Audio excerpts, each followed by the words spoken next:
اس کے علاوہ گاڑی کی ٹچنگ ہوتی ہے، تو ٹچنگ مختلف حصوں میں ہوتی ہے۔ گاڑی کے جو ڈور ہیں، ڈور میں ٹچنگ آ جاتی ہے، یا اس کے جو بیک فینڈر ہیں یا ڈگی ہو گئی، ان چیزوں میں ٹچنگ آ جاتی ہے۔ تو ٹچنگ کوئی بہت بڑا مسئلہ نہیں ہے۔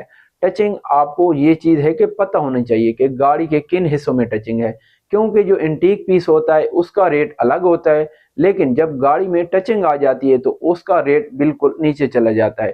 تو آپ کو ان چیزوں کا علم ہونا لازمی ہے کہ آپ کو گاڑی میں یہ پتہ ہو کہ گاڑی کے کس حصے میں ٹچنگ ہے، تو آپ کے لیے یہ بہت ہی فائدہ مند ہے۔ اس کے علاوہ آپ نے گاڑی کا جو انٹیریل ہے، انٹیریل کو آپ نے لازمی چیک کرنا ہے۔ انٹیریل سے آپ کو پتہ چلتا ہے کہ گاڑی رف یوز ہوئی ہے یا گاڑی کا جو استعمال ہے وہ اچھی طرح ہوا ہے۔